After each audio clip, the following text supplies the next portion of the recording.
Hey everybody, what's going on? It's James here with Crypto Common Sense. I have your Bitcoin / cryptocurrency update for November the 14th.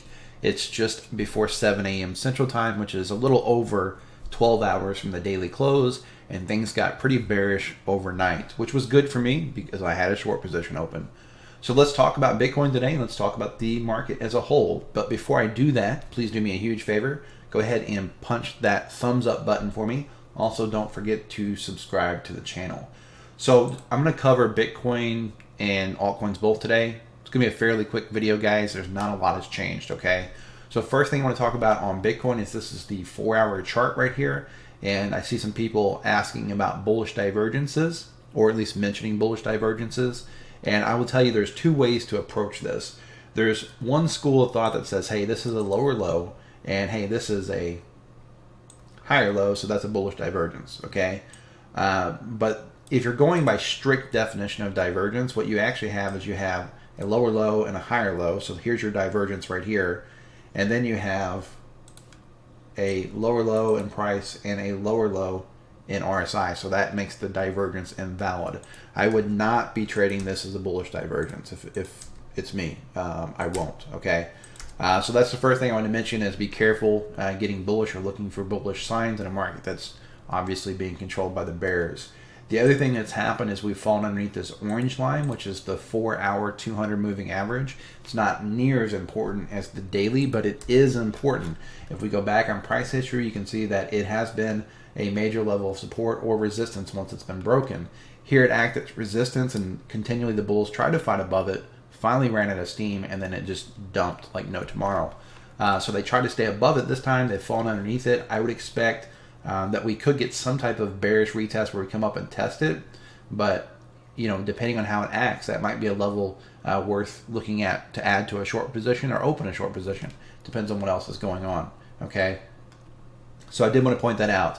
Full disclosure, guys, again, I am in a short position. I opened it up yesterday. It was opened up around 87.67. So I'm up a couple $100 per Bitcoin on that short. That's fine. I'm still going to hold that. I'm waiting to see if this thing goes lower. Okay. So that's what I'm seeing on the 4-hour chart. On the daily chart, I don't spend a lot of time on the bigger stuff because it's just, you know, broken record. But essentially everything looks the same so far. We've been unable to really put in any bullish structure at all. Instead of this turning into a W, it's just turned into another M, right? And now we're sitting basically on top of the 50 moving average on this chart. All right. I think once that 50 gives way, we'll probably see a pretty hard sell-off and our next leg down. All right. What I did want to point out, I found this very interesting. Over on all these charts like Coinbase and BitMEX and Binance, all these charts, we're well underneath the 200 daily moving average. But if you look at the CME chart, the futures chart, we're actually not underneath the daily moving average. And what I really found interesting was the fact that when we put our 200 daily moving average on here, look at this. That's what we actually bounced off of. Now, I don't think it's the only reason we bounced, don't get me wrong. But essentially, you know, it was the 100-week moving average on most charts. It was a 61.8 fib on a lot of charts. We had bullish divergence. But I think this probably came into play as well. I think these CME boys said, hey, we just bounced off of the 200 MA and closed on top of it. It's a really easy long position to take because if you go long here, you can set a stop loss just below that 200 daily moving average. If you're wrong, you lose a little bit. If you're right, it's going to get a 10-20% pump most of the time off of all those divergences and things that were happening. So yeah, awesome risk reward. I didn't see it. I don't watch this chart a whole lot, but I will be watching this in the future to see how we act if we get back down to that 200 moving average. And the 200 moving average on the daily, guys, it's a big deal, right? And the stock market and traditional markets, that's really, really a big deal. So worth paying attention to, okay? So that's really all I have on Bitcoin today. You know, not a lot's changed, so I'm not going to just regurgitate the same old content.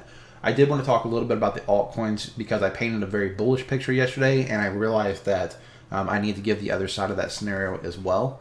This is the bearish scenario for altcoins, okay? So, of course, we had this ascending triangle. I said, hey, look, we came back down, retested it. That's bullish. We put in a W. That's bullish. We have a neckline we're retesting. That's bullish. And it is. All that's bullish, okay? But you need to also be aware that on the macro level, we still have this head and shoulders. This is a giant left shoulder, head, right shoulder. This was a textbook bearish retest, right? I put a question mark there, but I really shouldn't have. It's not a question mark. It's exactly what it is. It was a bearish retest. It came up. It hit the 200 daily moving average, right? This blue line, and also the neckline at the same time. So that was a ton of convergence. And if this was an index that I could actually short, right? If it wasn't just a measure of all the altcoins, but it was an actual like stock that I could trade or an ETF that I could trade, I would have been opening a sizable short position right there, okay? So that is a bearish retest, and now we're stuck inside this range. So, it just depends on where this thing goes. If it can break above this neckline again, that would be bullish. But if it does end up falling below this yellow line, I think there's a good chance that it's probably going to go down and fill in these liquidity gaps down around 41 billion. So keep that in mind, okay? Again, I don't want to beat a dead horse. I've talked about this a lot, but I just wanted to remind people that that is a possibility and not to be getting too carried away on altcoins. Another small liquidity gap right there around 47 billion. That would also be a possible target. I think what happens is if Bitcoin goes down to 6 grand and settles down, we can fill in this gap. If Bitcoin goes down to around 4 grand and settles down, we can fill in this gap. And if Bitcoin actually does dump back to test 2013 highs around that $1,000 area, I think we could actually see this head and shoulders play out, and we could end up down here around $30 billion on our market cap for alts. Okay, so that's kind of the altcoin picture. Okay, so now what I want to do is I'm going to jump back over to Bitcoin for just a few minutes. I'm going to show you guys something about Bitcoin.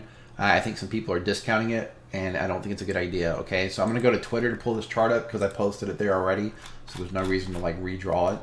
I posted this yesterday, and I think some people are under the idea that this is not a head and shoulders. I'm not sure why. I think this double top is throwing people off, right? So you got a left shoulder, a head, and a right shoulder. So some people are like, oh, that can't be a head and shoulders. There's two tops there. Okay, so I went and I found an example where there was a double top with a head and shoulder. This is an example from the US dollar versus the Japanese. I'm not sure what Japanese currency is. I think it's the yen. If it's not, please forgive me. I don't know anything about Forex, guys. I don't trade Forex. But anyway, this is a left shoulder. You can see here that there's a top, down, up, down, right ahead, and then a right shoulder. And then again, right here was the bearish retest, right? Which, by the way, looks just like the alt picture, doesn't it? Down and up to test it. So this is what I think we're seeing on Bitcoin. I do think that that's a head and shoulders, all right? And if that's a head and shoulders, guys, let me pull up a new chart so I don't mess this one up. All right, so if we open up Bitstamp here, get rid of this, turn this into a line so we're not counting wicks. If that ends up being a head and shoulders,